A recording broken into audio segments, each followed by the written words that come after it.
Ensayos de materiales.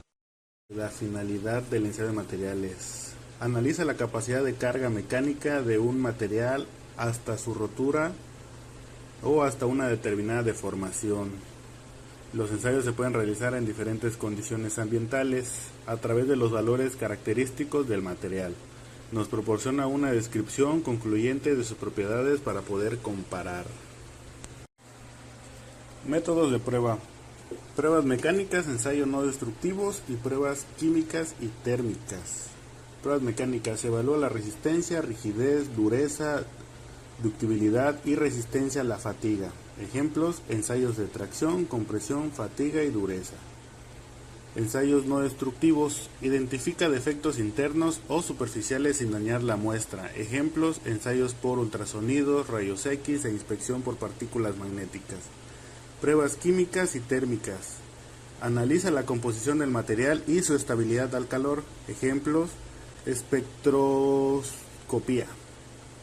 Tipos de ensayos. Existen dos: ensayos destructivos y no destructivos. Los ensayos destructivos son métodos que dañan intencionalmente la probeta, como los ensayos de tracción, compresión e impacto. Estas pruebas revelan la resistencia última, la tenacidad y los modos de fallo. Los ensayos no destructivos son métodos como ultrasonidos, rayos X y inspección por líquidos penetrantes que identifican defectos sin dañar el material. Tipos de ensayo.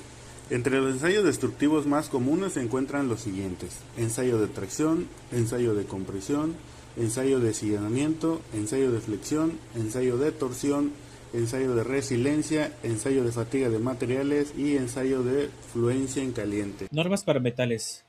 ASTM E8, ISO 6892-1.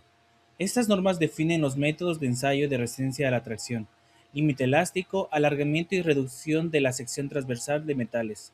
Definen el procedimiento para los ensayos de tracción en probetas metálicas normalizadas a temperatura ambiente y permiten determinar importantes propiedades mecánicas. Las normas ASTM E21, ISO 6892- definen el ensayo de tracción en metales a temperaturas elevadas. ASTM E23, ISO 148-1. Estas normas especifican el método de ensayo de flexión por impacto Charpy para metales. Este ensayo mide la tenacidad y la resistencia de un material a las cargas de impacto. ASTM E399, ISO 121-35. Estas normas especifican el método para determinar las propiedades de resistencia a la iniciación y propagación de grietas de los metales.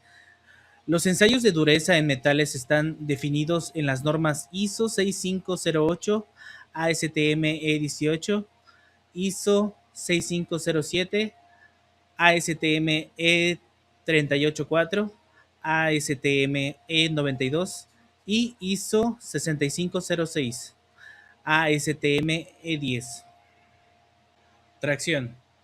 Un cuerpo se encuentra sometido a tracción simple cuando sobre sus secciones transversales se le aplican cargas normales uniformemente repartidas y de modo de tender a producir su alargamiento.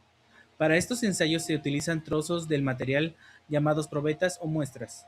Una probeta del material es un trozo de material con dimensiones normalizadas para realizar ensayos como el de tracción. Estas dimensiones normalizadas son la longitud de la probeta y el área de su sección transversal. Se coloca y agarra por sus extremos la probeta entre dos accesorios llamados agarres o mordazas, que sujetan la probeta en la máquina del ensayo. Todo cuerpo, al soportar una fuerza aplicada, trata de deformarse en el sentido de la aplicación de la fuerza. En el caso del ensayo de tracción, la fuerza se aplica en dirección del eje de ella y por eso se denomina axial. La probeta se alarga en dirección de su longitud y se encogerá en el sentido o plano perpendicular. Elongación. La muestra de ensayo rota se recoge para medir la longitud final y se compara con la longitud original o inicial para obtener la elongación. Reducción del área. La medida de la sección transversal original también se compara con la transversal final para obtener la reducción del área. Tensión. La tensión es la fuerza dividida entre el área o sección original. La unidad de tensión en el sistema internacional es el newton sobre metro cuadrado, aunque a veces por ser práctico se expresa en kilogramos sobre milímetros cuadrados. Deformación unitaria.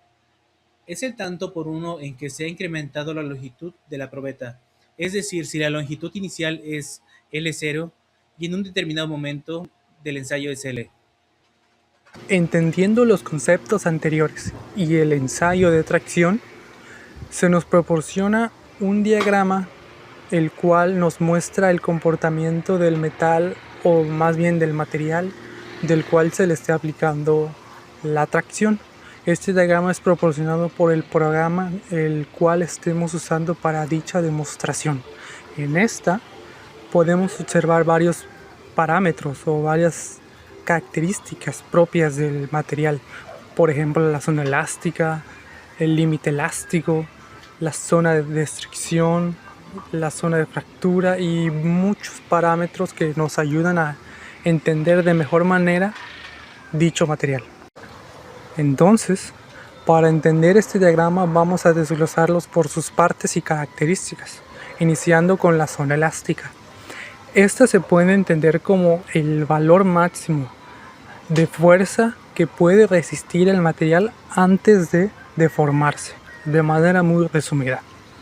Esta ley también digamos que es determinada también por la ley de Hooke, el cual nos determina la elasticidad que tiene un material y la capacidad de deformarse. Dicho parámetro, la ley de Hooke, también está determinada por el modelo de Young, o también conocido el modelo de elasticidad longitudinal. Es un valor constante para cada material y se expresa en newtons metros cuadrados, como se puede ver también en la fórmula observada. Límite de elasticidad o límite elástico. Esta característica es la mencionada anteriormente, en la cual un material es estirado hasta deformarse y perder su estado original. También se le considera una deformación residual llamada deformación permanente. Punto de influencia. Es el punto de inicio de la zona de influencia. Es aquel donde aparece un considerable alargamiento o influencia del material sin el correspondiente aumentando de carga. Incluso puede disminuir la carga mientras dura la influencia y aumentar la deformación que se ve en la gráfica. Esto ocurre en la llamada zona de fluencia. Sin embargo, el fenómeno de fluencia es característico del acero al carbono, mientras que hay otros tipos de acero, aleaciones y otros materiales diversos en los que se manifiestan su influencia.